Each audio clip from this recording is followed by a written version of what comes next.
Hello बच्चों, welcome back to my channel. आइए देखते हैं और एक question. Four vectors are shown in the figure, find how many statement are correct. Angle between A and B is 60 degree, angle between D and C is 70 degree, angle between A and C is 50 degree, angle between B and C is 110 degree. अच्छा बच्चों, ये ना जो question है ना multiple choice है, मतलब multiple choice मतलब मल्टीपल स्टेटमेंट करेक्ट है। मल्टीपल स्टेटमेंट आर करेक्ट, ठीक है। ये देखते हैं। अच्छा, एंगल कैसे देखते हैं वेक्टर का?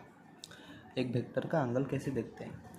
वेक्टर का एंगल ऐसे देखा जाता है कि अगर उन दोनों का ये जो हेड है ना, हेड और हेड अगर ये जॉइंट है तो इसका एंगल थीटा है तो एंगल उसका थीटा होगा। और कैसे देखा जाता है? अगर उन दोनों का टेल, ये टेल है, एक वेक्टर ये है और एक वेक्टर ये है, टेल से टेल अगर जॉइंट है, इसमें अगर एंगल थीटा है तो एंगल उसका थीटा माना जाएगा, ठीक है।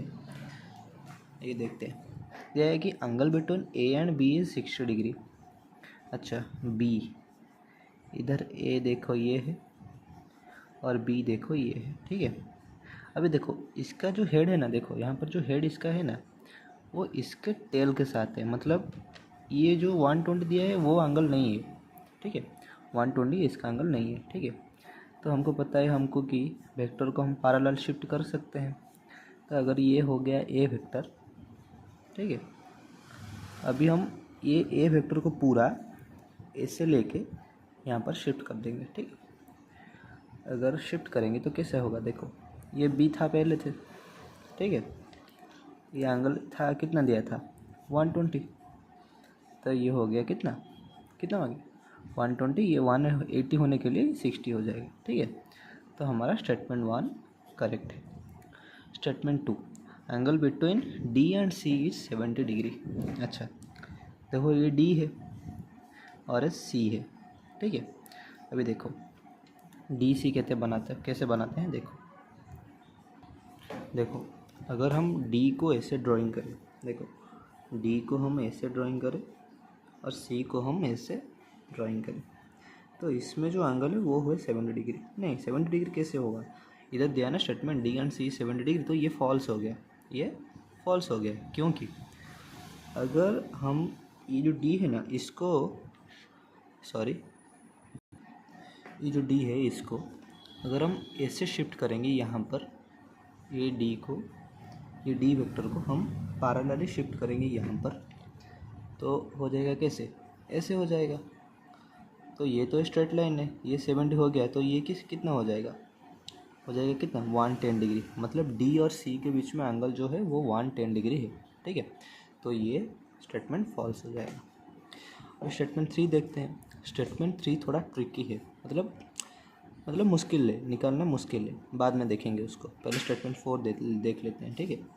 Statement 4, B and C have angle 110 degree. देखो ये है बी और ये है सी, ठीक है। देखो इसका हेड और इसका हेड मैचिंग कर रहा है, तो ये इसका एंगल हो जाएगा, ठीक है। अभी अब देखते हैं 3 नंबर को। थोड़ा ट्रिकी है लेकिन आसान है। देखो अगर हम इसको ड्राइंग करें, मतलब जो दिया गया है उसको ड्रॉ करें, तो कैसे होगा? देखो ये हो जाएगा ए, ये हो जाएगा डी, ये हो जाएगा सी और ये हो जाएगा क्या? सी, ठीक है। हमें देखना है कि ए और सी के बीच में एंगल, मतलब ये वाला और ये वाले बीच के एंगल को हमें देखना है, ठीक है। ये है 60 डिग्री और ये है 70 डिग्री, ठीक है।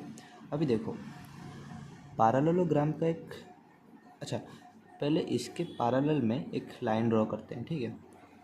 देखो पूरा पैरेलल हो गया ना, देखो एक लाइन ड्रॉ करेंगे, एक्सटेंड कर लेंगे थोड़ा, और ये थोड़ा एक्सटेंड कर लेंगे, ठीक है। अभी देखो ये जो सी वेक्टर है ना और ये जो लाइन है ये दोनों पैरेलल है, ये दोनों पैरेलल है, ठीक है। अभी देखो पैरेललोग्राम में अभी देखो ये जो है ना ये 90 डिग्री यहाँ पर बना रहा है, ठीक है, 90 डिग्री बना रहा है, मतलब 90 डिग्री तो नहीं बोलेंगे, रुको फिर से बताता हूँ। देखो ये सी वेक्टर हो गया और ये एक लाइन होगा जो कि पैरेलल है, जो कि पैरेलल है। हमें पता है कि पैरेललोग्राम में एक लॉ होता है, अगर ये दो लाइन पैरेलल है और ये एक लाइन यहाँ पर बिछा है तो ऑपोजिट इंटीरियर एंगल जो है वो सेम होता है, ऑपोजिट इंटीरियर एंगल जो है वो सेम होता है। अभी देखो ये एक लाइन है ड्रॉ है इधर जो कि डी वेक्टर है हमारा, जो कि हमारा डी वेक्टर है। अगर ये 70 होगा तो इसका अल्टरनेट इंटीरियर एंगल कौन सा होगा, ये होगा, मतलब ये भी 70 हो जाएगा, ठीक है, ये भी 70 हो जाएगा। अच्छा तो हमें पता चल गया ये है 70, ठीक है। अभी हमें चाहिए,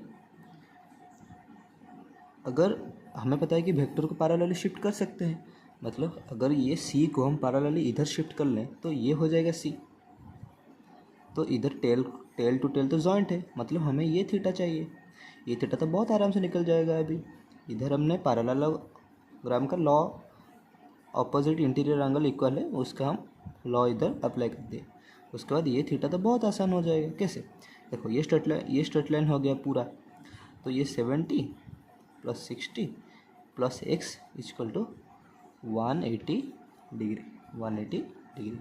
तो x इधर हो जाएगा कितना 50 डिग्री, मतलब ये जो थीटा है वो हो जाएगा 50 डिग्री।